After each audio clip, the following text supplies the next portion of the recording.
Así que tengo algunas preguntas que me han hecho llegar acerca de distintos puntos del programa. Sobre todo estimo que son sobre la última parte del programa en relación a la constitución del aparato psíquico, la articulación de inconsciente sexualidad, y esto conlleva a hablar de proceso primario, proceso secundario, cómo se constituye el sueño y por qué es importante para Freud estudiar el sueño y qué le permite a Freud el estudio del sueño en relación a la conceptualización de la constitución del aparato psíquico, del descubrimiento del inconsciente y por ende el decir que esto tiene todo que ver con la constitución de la sexualidad que lleva a la sexuación.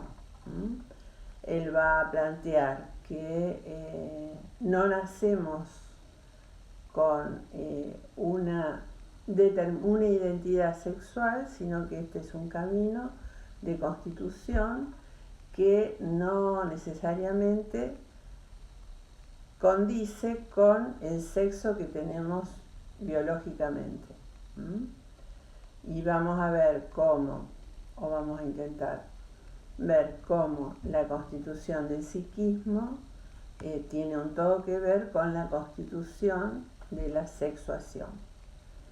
Bien, ¿cómo introduce Freud a personas que no tienen ninguna idea en relación a la existencia del inconsciente? ¿Cómo introduce a personas justamente que tienen otra formación, otro estudio, que no sea el del psicoanálisis? ¿Cómo las introduce en este descubrimiento que él hace de la existencia del inconsciente? ¿Por dónde empieza? ¿Por dónde arranca como para que sea entendible esta teoría y este descubrimiento? Bueno, él cuando es invitado a Estados Unidos a dar unas conferencias en relación a el descubrimiento del psicoanálisis, en un público que justamente no era entendido en la materia, un público que en general eran médicos. Ustedes saben que Freud de origen es médico, neurólogo, investigador en neurología, y se encuentra estudiando pacientes que le llegan a la consulta con patologías que por ahí otros médicos no podían resolver, que supuestamente eran neurológicas. Se encuentra con que no había respuesta desde lo médico, desde lo biológico, para poder implementar una terapéutica para esos síntomas. Bueno, es ahí que inicia, ahí como su práctica en el hospital, como una beca que gana para ir a París y estudiar con un pope de la época, como ahí se encuentra con un terreno de lo psíquico que no respondía a la conciencia, que no podía ser explicado por la conciencia, pero que evidentemente era psíquico, y es más, que producía efectos en la conciencia, producía efectos de los cuales el sujeto que los padecía no podía dar cuenta. Bueno, entonces volviendo a esta pregunta, ¿por dónde empieza Freud? Ahí en Estados Unidos, para explicar a un público médico interesado en sus teorías que no tenían lectura y no tenían experiencia en relación a lo que él practicaba. Y él se introduce por cuestiones que ocurren en la vida cotidiana siempre, como son los actos fallidos, los lapsus, los sueños, los recuerdos y los olvidos. Miren ustedes, cuestiones que todo ser humano, por el hecho de que habla, produce actos fallidos, produce olvidos, produce recuerdos, produce errores al hablar, lapsus. Todas estas cuestiones, fíjense que dije adrede, son producciones. Producciones que él va a demostrar que se producen en el lenguaje cotidiano, hablado, pero que no pueden ser previstos y no pueden ser controlados. Nadie puede decir, me voy a olvidar de tal cosa, voy a recordar tal otra, voy a soñar determinada cuestión, me voy a equivocar. O sea, son producciones que afectan, que producen cortocircuitos en el habla común, que aparecen de pronto, que hacen vacilar a la conciencia, al sujeto de la conciencia que está creído que es dueño de la palabra, se encuentra con la sorpresa de que en vez de decir una palabra dice otra, sabe que hay determinada cuestión que la conoce, pero no dispone de esa palabra, ahí se produce un olvido. Y también saben que los chistes se le incluyen esto, que de pronto un chiste surge en forma espontánea en un momento determinado y no es casualidad. Entonces ahí donde aparentemente hay una casualidad, él ubica una causalidad psíquica. Esto nos lleva justamente a la demostración de que hay algo más allá de la conciencia, que él entonces va a nombrar como inconsciente y que es determinante, que es originario, que es primario, que es el comienzo de la constitución del psiquismo, el inconsciente. Ustedes han trabajado, los que hicieron la materia regular, han trabajado distintas producciones del inconsciente, como el olvido de nombres propios, cuando Freud trabaja el caso Signorelli. Es muy importante, también acá me preguntan temas de examen, es muy importante que ustedes repasen ese ejemplo, porque es aparentemente simple, pero justamente despliega toda la complejidad de lo que se produce en el olvido y qué valor tienen los sustitutos que aparecen en la superficie de la conciencia ante la imposibilidad de recordar el nombre olvidado.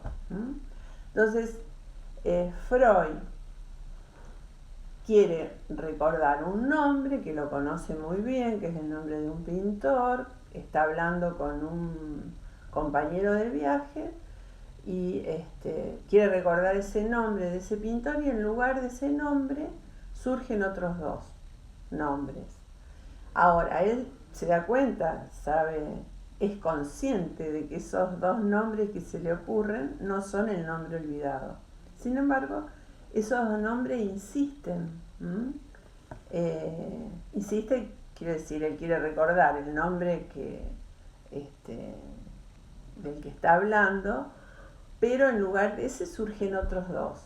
Entonces luego, cuando él vuelve después de ese episodio sobre eso que ocurrió, presta atención a esos nombres que insisten, que él dice, sé que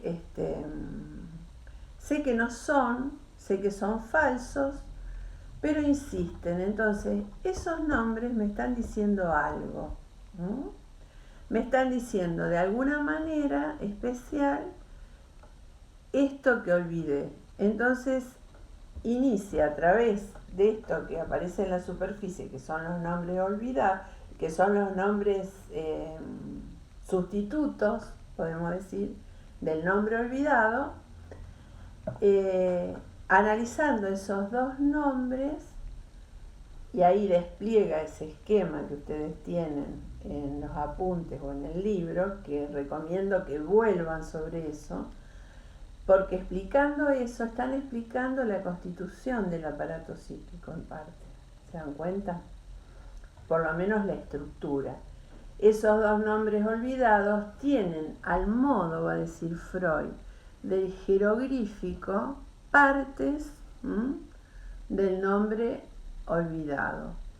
Y los motivos, haciendo el despliegue del esquema, los motivos de por qué ese nombre fue reprimido. Ahora acá agregamos otro término, olvidado por represión. Entonces, como la represión siempre es fallida, no es total, quedan restos de lo reprimido en la superficie, que van a valerse de otras palabras que puedan pasar la censura para manifestarse. Esto es el mismo esquema, la misma forma de proceder que el sueño. Por eso es importante.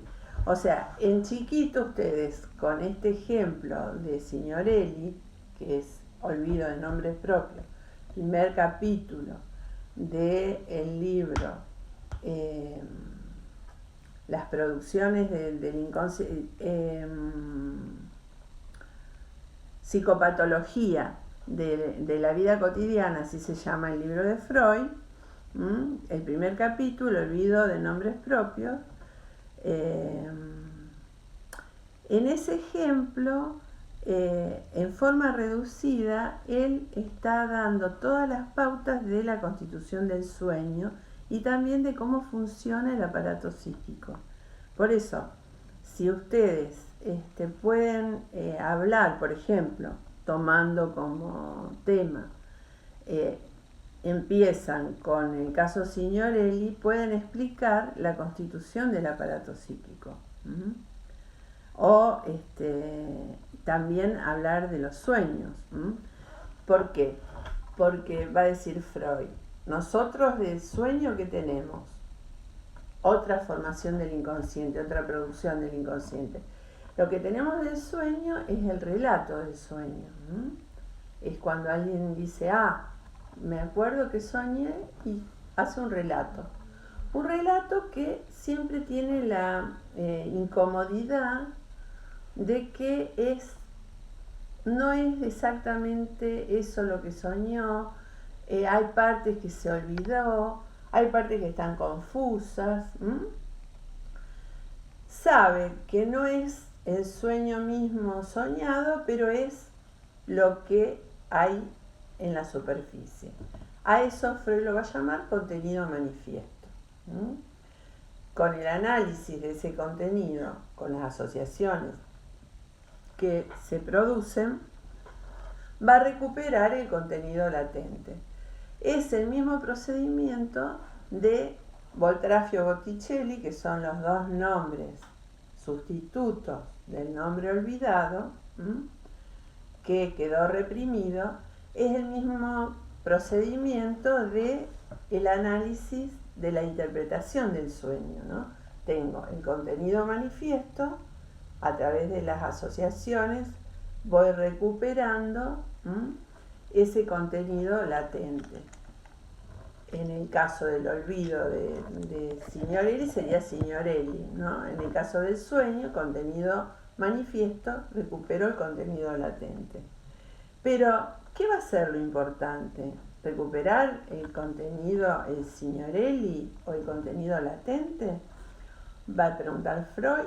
¿O por qué se produjo la represión y qué se fue dando ahí? Y ahí vamos a encontrar justamente las razones, va a decir Freud, de la represión y lo que está en juego, que es el deseo inconsciente. Entonces, tenemos que, por ejemplo, una de las definiciones importantes de qué es el sueño, que también nos da la pauta de cómo está constituido el psiquismo, va a decir Freud, el sueño es la realización alucinatoria, retengan esta palabra, alucinatoria, de un deseo infantil, sexual, reprimido. Fíjense qué definición, esta definición no tiene una sola palabra de más y da cuenta de la estructura que se constituye en el inconsciente. Es la realización alucinatoria de un deseo sexual infantil reprimido. Nosotros sabemos que sobre todo el sueño es en imágenes, no solamente imágenes visuales, ¿no? Tendemos a pensar imagen como imagen visual, pero las imágenes son olfativas, son auditivas, son sinestésicas de las sensaciones del cuerpo. Eso en el sueño se produce una alucinación, porque nosotros vivimos eso que está ocurriendo en el sueño. ¿De dónde viene esto? Esto da cuenta de que el psiquismo, primero antes de Freud nadie le daba bolilla al sueño, ¿no es cierto? Decían que eran desconexiones, malas conexiones de las neuronas, estados de mal funcionamiento, de funcionamiento incompleto, porque al estar dormidos la atención no estaba del todo ok. Y en todo caso se le daba ese estatuto desde lo científico, de lo médico, y desde la tradición popular se le otorgaban significaciones si soñabas con tal cosa quería decir tal otra, como ven ustedes en las lugares donde se juega a la lotería o a la quinela, que hay incluso impreso toda una correspondencia en relación a que si soñás tal cosa es tal número, tal otra, tal número, etc. O sea, desde lo popular se le da un sentido al sueño. Bueno, Freud en su libro La interpretación de los sueños, en el último capítulo que ustedes tienen que estudiar ahí, sobre todo en relación a la constitución del aparato psíquico, Freud llega a un apartado que habla sobre el deseo en el sueño y, o sea, él ya demostró que es una producción psíquica, el sueño, que es una producción del inconsciente, que el estado de reposo facilita el que se rebaje la censura del aparato, por lo cual se puede producir esta regresión, va a decir él, ¿no? Quedan abiertas, quedan cerradas las esclusas de la motilidad, salvo en los sonámbulos, pero la energía psíquica toma un camino regrediente. Entonces, en vez de inervar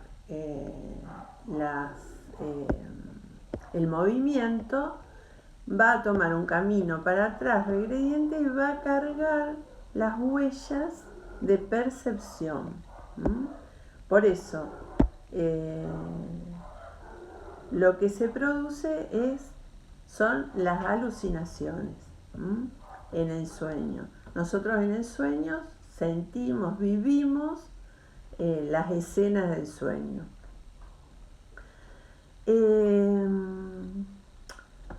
Entonces, dice Freud, a mí me sirve estudiar esto que se produce en el sueño porque me permite teorizar acerca de cómo comenzó a constituirse el psiquismo. ¿Qué pasó cuando entonces él ahí toma esta cuestión de que en el sueño se producen alucinaciones? Es como que en la vida adulta, en la vida ya de completa constitución del psiquismo, sin embargo, cuando soñamos, es que regresamos a la parte más infantil de nuestro psiquismo. Es como que hacemos una regresión al modo de funcionamiento más primitivo del psiquismo. Entonces, si esto es así, el sueño me permite indagar cómo se constituyó el psiquismo, cómo empezó a constituirse. Entonces él va a decir, es como si en una habitación, y esto ahora lo digo en los términos actuales, es como si en una habitación de un adulto que tiene la computadora, que tiene el último celular y demás, o sea, todas las cosas más sofisticadas, más modernas, de mayor tecnología, coexistiera en un rincón un arco y una flecha, que es, digamos, lo más primitivo, o un palo del hombre primitivo. Es como que coexisten, como si eso fuese el psiquismo, ¿no? Están todas las posibilidades, herramientas más modernas. Sin embargo, coexisten con este arco y esta flecha. ¿Qué vendrían a ser? Este modo de funcionamiento del psiquismo a través de la alucinación. Entonces, el modo más primitivo de funcionamiento del psiquismo es la alucinación. ¿Cómo comienza esto? De hecho, además del sueño en el adulto, también en los casos más severos de perturbación psíquica, como es la psicosis, en la psicosis justamente el sujeto está tomado por la alucinación. Padece alucinaciones que después devienen en construcciones delirantes. El sueño, si ustedes piensan, muchas veces es delirante, en el sentido de que no hay conexión entre una cosa y otra, hay cosas que nos parecen absurdas. Bueno, Freud va a decir que esto obedece a otra lógica, que no es la lógica de la conciencia, sino que es la lógica del inconsciente, que hay una causalidad que es psíquica y que no es casual, que estén esas palabras o esas escenas ahí, que es cuestión de interpretarlas. Volviendo entonces, esto de la alucinación en el sueño le permite a Freud pensar cómo comenzó a constituirse el psiquismo. Entonces va a partir de qué ocurre con el bebé. ¿Qué ocurre cuando nace el bebé y llora? Primero y principal, el llanto no es llanto hasta que la madre o quien ocupe la función materna diga que esos sonidos son un llanto y que ese llanto tiene una significación. Entonces, de entrada, en la constitución del psiquismo va a estar el otro. La cría humana, a diferencia de cualquier cría animal, no subsiste, no va a sobrevivir sin el auxilio ajeno, va a decir Freud. Un modo de nombrar la función materna.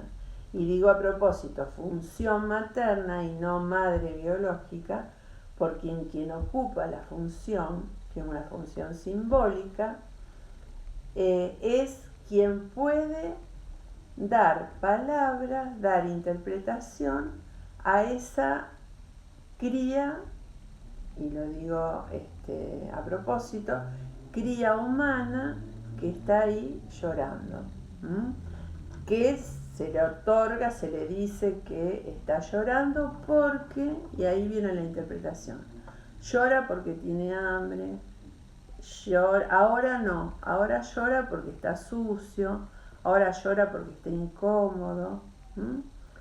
Uno de afuera siempre escucha el mismo grito, pero quien está en posición de ocupar esa función simbólica de interpretador va a poner letra a ese sonido. Es como una canción. Y de hecho, los llantos de los bebés van adquiriendo tonalidad y van adquiriendo canciones. Es notable la diferencia de un llanto a otro o de lo que se constituye como un llanto a lo que es un grito infrahumano como es el de los grandes autistas, que justamente no pueden llegar a humanizar el sonido, porque si algo diferencia al ser humano de otra especie es de que hablamos. Y hablamos porque estamos inmersos en un mundo simbólico, en un mundo simbólico, cultural, atravesado por el lenguaje. Y la humanización se produce en ese medio. Entonces, el psiquismo está constituido de entrada, se va constituyendo con la presencia del otro que pone palabras a los sonidos y los movimientos. Y acá tenemos un concepto que es fundamental, que es el concepto de pulsión, que diferencia de entrada el instinto, que pertenece a los animales, a la pulsión, que es privativa del ser humano. ¿Cómo es esto? De entrada hay una energía que viene de lo biológico, que viene, que es lo que hace que el niño patalee, que grite. Ahora, esa energía justamente, como es tomada, es interpretada por el otro, va a convertirse, va a dejar de ser instinto para convertirse en pulsión. Volvemos entonces a esta cuestión de que el niño llora, patalea, dice Freud, y es una excitación que proviene del interior del organismo, de la que él no puede zafar. No es una excitación que viene del exterior, como puede ser una luz fuerte que instintivamente se cierran los párpados, ¿no?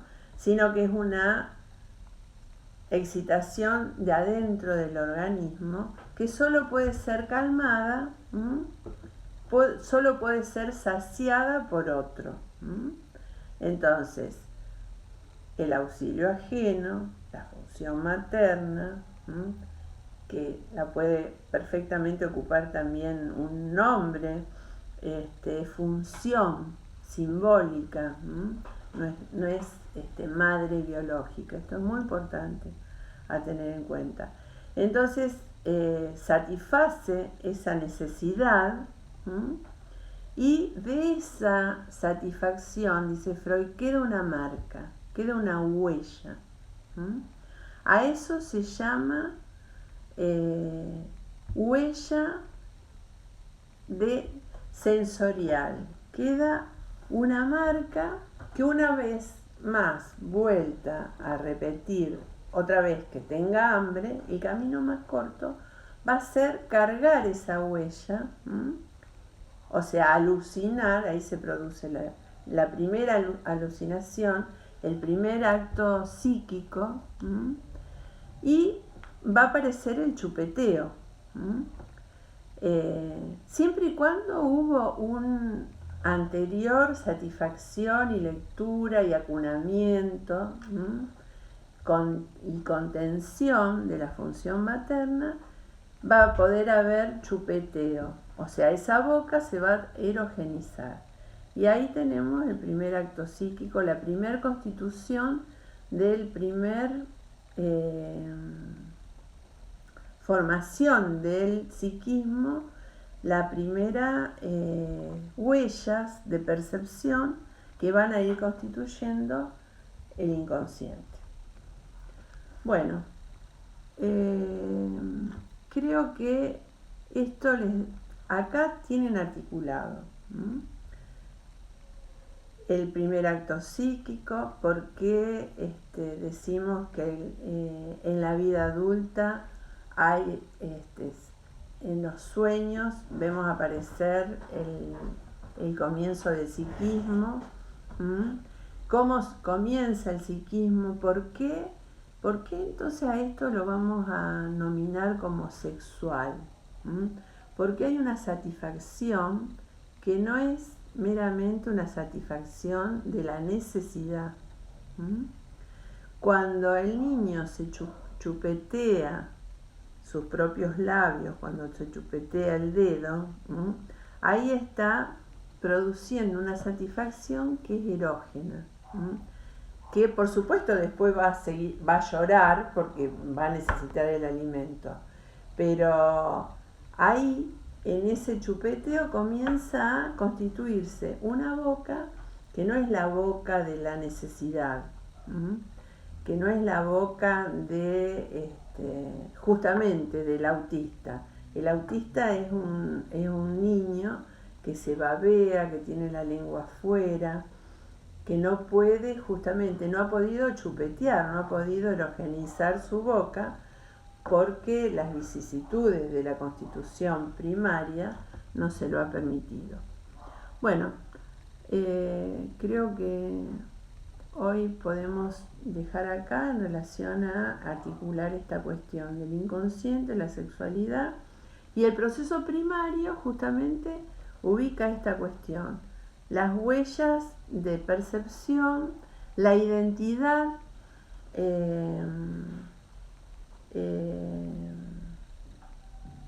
que es una identidad de percepción, a diferencia del proceso secundario, que hay una identidad de pensamiento. ¿Qué quiere decir identidad de percepción? Cuando yo sueño, yo no sueño, por ejemplo, que quiero tomar un helado, tomo un helado en el sueño. Identidad de percepción, o sea, alucino el helado, alucino que estoy tomando el helado. Pero después la vida para poder tomar un helado tengo que ver que alguien me invita a tomar un helado o tener la plata para ir a comprarme un helado. Identidad de pensamiento. Entonces, el proceso primario tiene modos de funcionar que son distintos al secundario, que tiene el mismo objetivo, que es producir la satisfacción, pero por otros rodeos que tienen que ver con la realidad. Mientras que en el proceso primario el principio es el principio de placer, los mecanismos que se manejan son la condensación y el desplazamiento y la identidad de percepción. Mientras que el secundario se va constituyendo a través de la infancia hasta la edad adulta y que tiene que ver con el principio de realidad y la identidad de pensamiento. Bueno, para el examen es importante que ustedes preparen un tema que incluyan todo lo posible. Empiecen, por ejemplo, con el ejemplo de Signorelli y ahí traten de articular la cuestión del aparato psíquico y la sexualidad. Es un ejemplo perfecto, simple, en el que ustedes pueden articular esos dos temas que son fundamentales. Y en relación a lo filosófico, primero los que rinden libre estudien bien la definición de psicología, cuál es la diferencia entre la psicología y el psicoanálisis, también el pensamiento de Occidente, cuál es el concepto de psique, desde los griegos hasta los filósofos, pero sobre todo la vigencia, este artículo sobre la vigencia del psicoanálisis. Bueno, que les vaya bien.